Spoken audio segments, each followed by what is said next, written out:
안녕하세요. 이제 전기기사 및 전기산업기사 시험을 대비해서 전기 자기학을 강의한 윤종식입니다.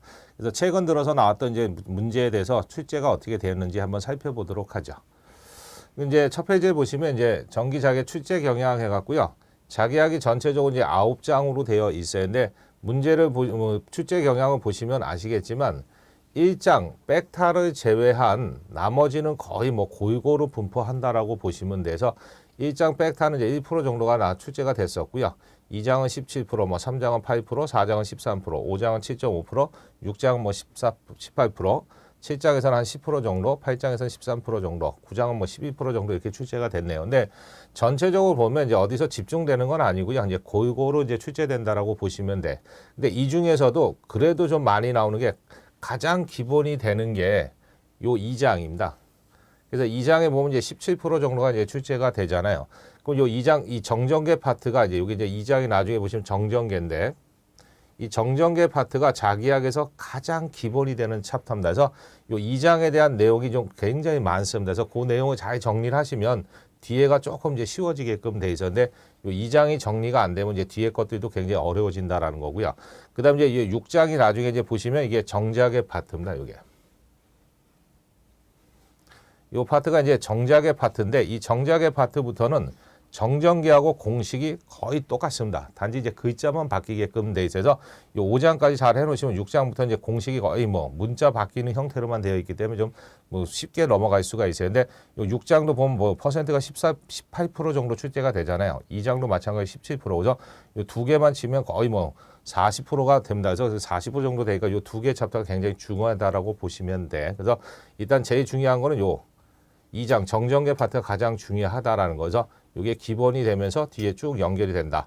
이 내용을 다 알면 이제 6장 정작의 파트에서는 공식이 같은 모양으로 돼 있어요. 그냥 문자만 바뀌는 스타일로 돼 있다고 보시면 돼요. 그리고 퍼센트로 치면 이제 골고루 출제가 된다. 그 정도 기억을 하시면 될 거고요. 그다음 이제 출제 빈도가 이제 챕터별로 이제 어떻게 나왔는지 이제 문항수하고 이제 뭐 1회당 뭐 문제수가 이렇게 나와 있는데요. 요것들은 이제 전체적으로 이제 내용은 이제 진행을 하면서 하나씩 보시면 될 겁니다. 그래서 1장 같은 경우에는 백타 부분인데 이 백타는 단독으로는 시험 문제를 잘 출제하지는 않습니다. 근데 요걸 또 문제가 많이 안 나온다고 해서 단독으로 안 보시면 안 돼서 요 내용을 가지고 뭐 한다. 뒤에서 계산을 할 때 써먹어야 돼서 산수 문제 풀 때 이제 계산식으로 할 때 중간에 쓰이는 것들이니까 수학적으로 나중에 좀 한번 정리를 하셔야 되고요. 아까 제도 말씀드렸듯이 이 진공주의 정전계가 가장 중요한 챕터다. 그래서 문제로도 보면 이제 뭐 100개 정도가 넘게 나왔으니까 굉장히 많이 나온다는 얘기죠. 굉장히 중요하고요. 그 다음 이제 가장 기본이 되는 게 나중에 보면 전개의 세기입니다. 근데 이 전개의 세기도 나중에 배우시면서 나오겠지만 종류가 굉장히 많아요. 점전화에 대한 것도 있고 선전화에 대한 것도 있고 면전화에 대한 것도 있고 굉장히 많이 존재합니다. 그래서 이 전개의 세기라는 것이 굉장히 출제를 좀 많이 하고요. 뭐 전화에 대한 전이들이 있어요. 또 이거 전압구하는 것들이 또 존재하고요. 뭐 전기력선이나 성질이라는 것이 또 나타나네. 그래서 뭐 전하에 대한 힘을 나타낸 가시화시킨 가상의 선인데 그것도 나중에 이제 배우시면서 그 성질이 한 10가지 정도가 나옵니다. 그래서 그거에 대한 것도 쭉 이제 살펴보실 거고요. 3장의 이제 진공주의 도체계는 이제 주로 다뤄지는 게 정전 용량입니다. C. 콘덴서에 대한 내용이 주로 많이 다뤄질 겁니다. 그래서 이 콘덴서도 종류가 굉장히 많습니다. 그래서 뭐 구도체에 대한 것도 있고요. 뭐 평행도선도 있고 뭐 평행판도 있고요. 뭐 종류가 여러 가지가 있어서 도체 모양별로 이제 구하는 정전 용량에 대한 공식들이 이제 쭉 전개가 될 거고 나머지들도 이제 쭉 이제 내용 정리하면서 나올 거고요. 그러니까 유전체에서도 이제 매질인데 이제 매질만 이제 달라지면 유전율이 달라지다 보니까 공식들이 또 달라져서 그 매질에 따라서 어떻게 변하는지 그것들이 쭉 나올 거고요. 시험에서 이제 주로 많이 나왔던 게 이 분극의 색이라는 게 있습니다. 그래서 뭐 분극 현상에 의해서 만들어진 전하 밀도의 크기인데 나중에 이제 내용 정리하면서 배우실 겁니다. 일단 유전체에 대한 경계면 조건도 이제 시험에 좀 많이 출제되는 파트가 되는 거고요. 그것들도 이제 내용 정리하면서 한번 보시고요. 뭐 전기 특수 해법에서도 이제 시험에 주로 많이 나오는 게 전기 영상법입니다. 그래서 영상법도 나중에 이제 3가지가 나요. 뭐 접지 무한 평면과 점전화라는 것도 있고요. 접지 구도체하고 점전화에 대한 것도 있고요. 접지 무한 평면하고 또 뭐하고 도선하고 작용하는 것도 있고 여러 가지로 또 분류가 됩니다. 그래서 그것도 나중에 이제 한 번씩 보시면 되고 뭐 전기 효과도 뭐 여러 가지 효과들이 있어요. 현상으로 나타나는 게 뭐 페이티어 효과도 있고 뭐 제백 효과도 있고 뭐 여러 가지가 있는데 그것도 내용 정리하면서 한번 보시면 될 거고요. 그다음 6장도 이게 굉장히 중요하다는 얘기죠. 이것도. 이 진공주의 정작에도 보면 문제수가 한 109개 정도 되잖아요. 그럼 다른 챕터에 비해서는 좀 많이 나오는 스타일이야. 근데 이 5장까지 잘 해놓으시면 6장부터는 공식이 거의 같습니다. 그래서 여기 2장에서 뭐 본 전개색이라 그랬잖아요. 이건 뭐다? 자개색입니다. 그래서 전자를 자자로 바뀌는 거예요. 그래서 전하에 대한 내용은 이제 자석으로 이제 옮겨갖고 뭔가를 정리하게끔 되어 있다라는 거죠. 이 자개색기도 이제 종류가 여러 가지가 있어요. 자석으로 나오는 자개들이 있고요. 이 전류를 이용해서 만들어지는 자개들이 있었는데 자석보다는 이제 전류를 이용한 자개들을 주로 많이 쓰게끔 돼 있습니다. 그래서 그 전류에 대한 자개에 대해서 이제 쭉 나중에 살펴볼 거고요. 그다음에 좀 많이 나왔던 게 이제 플레밍의 법칙이어서 플레밍의 왼손 법칙도 있고 오른손 법칙도 있습니다. 그래서 왼손은 뭐 전동기의 원리가 된다 그러고 오른손 법칙은 이제 발전기의 원리가 된다. 어떤 기계적인 원리가 되는 법칙들인데 그것도 나중에 이제 한번 보시면 되고요.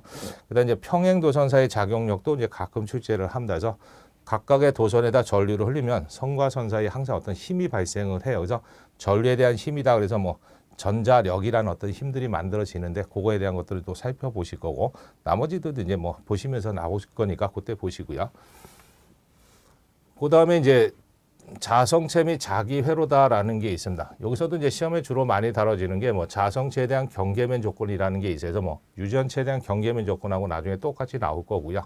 이 자기 회로에 대한 것들이 있습니다. 그래서 전기 회로에 대한 내용을 자기 회로에다 그대로 옮기는 내용이 있어요. 그래서 나중에 뭐 자기 저항 구하는 것도 있고 자속 구하는 것도 있고 뭐 여러 가지가 나옵니다. 그다음 이제 자와의 색이다라는 것도 이제 굉장히 많이 출제를 하죠. 그래서 뭐 자와의 색이 그럼 나중에 자석화되는 정도를 나타내는 수치인데 나중에 또 배우실 거고요. 그다음 이제 전자 유도 및 인덕턴스입니다. 이 전자 유도 법칙도 나중에 보시면 뭐가 되냐면 이게 변압기의 원리가 됩니다. 이게. 그래서 변압기의 원리가 되는 이 전자유도 법칙. 그래서 뭐 코일의 전류나 자석의 변화가 생기면 어떤 전압이 유발되는데 그 원리를 이용해서 만들게 변압기죠. 이 변압기의 원리가 되는 전자유도 법칙에서 쭉 정리할 거고요. 그다음 요 자기 인덕턴스라는 게 굉장히 중요해요.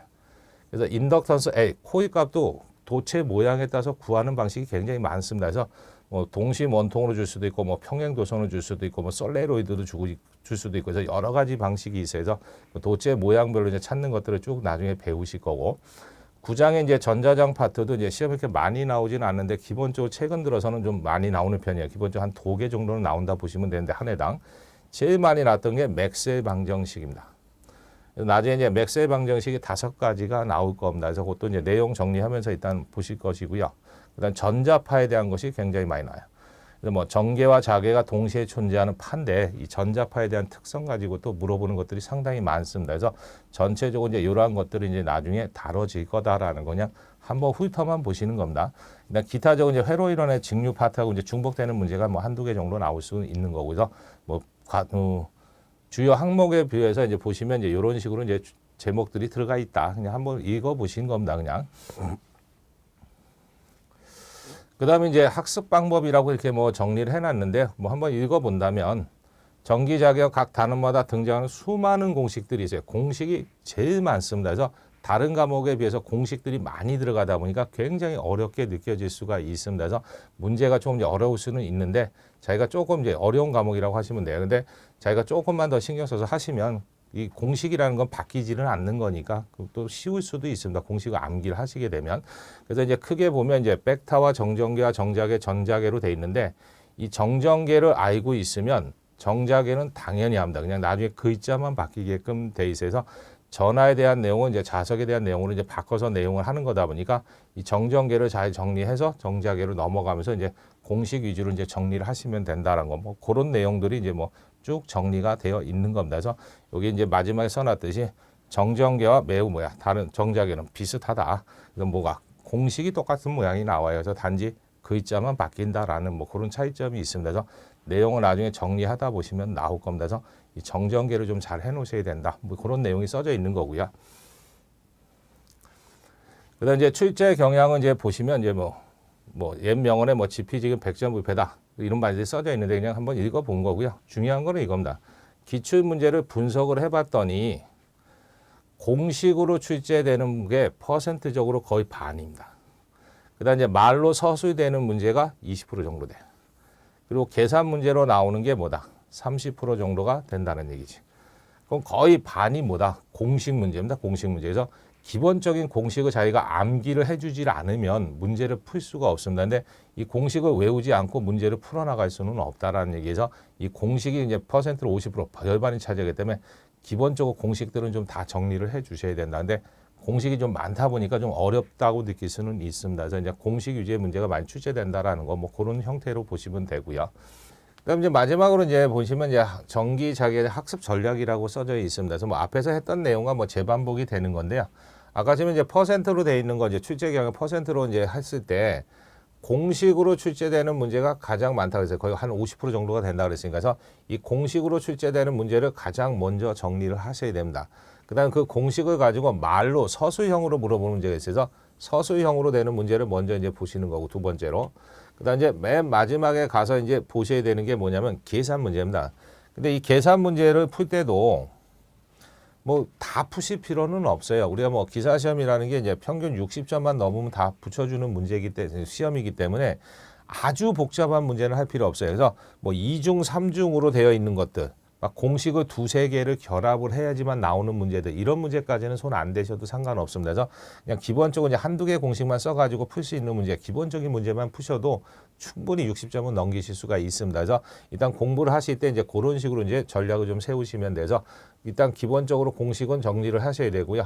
서술 말로도 이제 물어보는 문제들이 있어서 말로 되는 것들을 좀 나중에 정리를 좀 잘 해두시고요.